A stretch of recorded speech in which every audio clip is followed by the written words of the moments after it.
ଦେଖନ୍ତୁ ସାଙ୍ଗମାନେ ଆମେ ଆଜି ଆସିଥିଲୁ ଏ ଜାଗା ବୁଲିବା ପାଇଁ ବଢ଼ିଆ ପ୍ଲେସ୍। ଆପଣମାନଙ୍କୁ ଏ ଜାଗା କେମିତି କ'ଣ ଲାଗୁଛି ନିହାତି ଆମକୁ ଟିକେ କମେଣ୍ଟ ବକ୍ସରେ ଜଣାଇବ।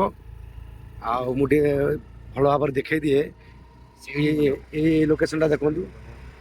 ଆଉ ଇଏ ପାହାଡ଼ଟିର ନାଁ କ'ଣ କିଏ ଯଦି କହିପାରିବ କମେଣ୍ଟ ବକ୍ସରେ ନିହାତି ଜଣାଇବ।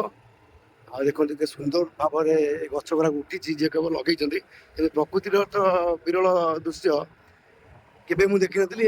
ନୂଆ ଜାଗା ମୋତେ ବି। ମୁଁ ଭାବୁଛି ଆପଣମାନେ ଏ ଜାଗାକୁ ଆସିଲେ ନିହାତି ଖୁସି ଅନୁଭବ କରିବେ। ଦେଖନ୍ତୁ କେତେ ସୁନ୍ଦର ଜାଗା। ଆମେ କେତେ ଆମେ ପ୍ରଥମ ଆମେ ଏଠି ପ୍ରଥମ ଆସିଲା ପରେ ଏଠି ଯେତେବେଳେ ଆମେ ଭିଜିଟ୍ କଲୁ ଏ ଜାଗା ଏତେ ସୁନ୍ଦର ହବ ବୋଲି ଆମେ ଭାବିନଥିଲୁ। 2004 ମସିହାରେ ମୁଁ ଆସିଥିଲି ଜାଗାର ନାଁଟା କୋଉଟା ଆପଣମାନେ କହିବେ, କିନ୍ତୁ 2004ରେ ଆସିଥିଲି। ସେ ଆଉ ବି ପରିପୂର୍ଣ୍ଣ ହେଇଯାଇଛି ପ୍ରାକୃତିକ ପରିବେଶରେ, ବହୁତ ସୁନ୍ଦର ହେଇଯାଇଛି। ଆପଣ ଦେଖନ୍ତୁ ଭିଡ଼ିଓ ଟିକେ ଏନ୍ଜୟ କରନ୍ତୁ, ତାପରେ ଏବେ ଟିକେ ତାପରେ ଖରା ହେଇଛି ଆମେ ଲାଷ୍ଟ ଟିକେ କୁହାଯିବ ନାଁଟା ଏବେ କହିବୁ ନା। ହଁ ନିହାତି ଭାବରେ ଲାଷ୍ଟରେ ଆମେ ଜଣେଇବୁ। ସେକେଣ୍ଡ ବ୍ଲକ୍ ଯେତେବେଳେ ଆମେ କରିବୁ ଜଣେଇବୁ ହେଲା। ଆଉ ଏବେ ଟିକେ ଖରା ଜୋର ହେଉଛି, ତାପମାତ୍ରା ଟିକେ ହାଇ ଅଛି ଏଠି। ଏବେ ଟିକେ ପଳେଇ ଯାଉଛୁ, 3:30 ବେଳେ ଆସିବୁ। ଆଉ ଟିକେ ଭଲ ଭାବରେ ଭିଡ଼ିଓ ବନେଇବୁ। ଆଉ କିଛିଟା ରିଲ୍ସ ବି ଆମର ପୋଷ୍ଟ ହବ 4ଟା ବେଳେ। ଆଉ ଆମର ଏଠି କାମ ସରିଯାଇଛି, 4ଟା ବେଳେ ଆମେ ଆସିବୁ ଟିକେ ଆଉ ଟିକେ ଭଲ ଭାବରେ ଭିଡ଼ିଓ ବନେଇବୁ।